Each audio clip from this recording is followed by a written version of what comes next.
6 నెలలు పసికీలు తీసినటువంటోడంట మూలన కూర్చున్న ముసలమ్మని కర్రతో కొట్టి చంపాడట. ఇప్పుడు ఇరాన్ పరిస్థితి.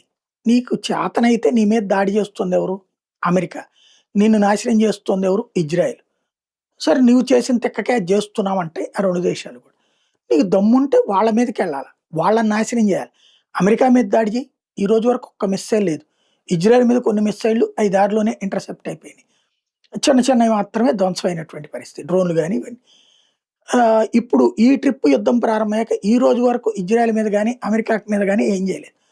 అమెరికన్ బేసుల మీదనని ఆల్రెడీ ఎవడు లేని చోటన 4 బాంబులేసి నేను అమెరికా బేస్‌ని కొట్టేసాను అని ఏది చంకలు గుద్దేసుకుంటోంది, చెంపలు కొట్టేసుకుంటోంది. అద్భుతం అని జెప్పేస్తుంది. తాజాగా మళ్ళీ కువైట్ మీద దాడులకు పాల్పడింది. కువైట్ ఇంటర్నేషనల్ ఎయిర్‌పోర్ట్ మీదకి బాంబులు వేసింది. మిస్సైల్ వేసింది. ఆ మిస్సైల్‌ని దారిలోనే ఇంటర్సెప్ట్ చేసింది కువైట్. 1, 2 చోట్లన దారి తప్పిన డ్రోన్‌లు చేసిన విధ్వంసంతో కొంత మంటలు రేగాయి. అదిగో చూసారా అని గొప్పలు చెప్పుకుంటోంది ఇరాన్. అంతేగాని నీ తోటి ముస్లిం దేశం వాళ్ళ మీదకెందుకెళ్తున్నట్టు నువ్వు? నీకు దమ్ముంటే నీ మీద యుద్ధం చేసినోళ్ళ మీదకెళ్ళాలి. ఈళ్ళెవడు యుద్ధం చేయట్లేదు. గల్ఫ్ దేశాలు యుద్ధంలోకి దిగలేదు. వాళ్ళో రకంగా బాధితులు. ఇరాన్ బాధితులు. అమెరికా బాధితురాలు ఒక్క ఇరానే.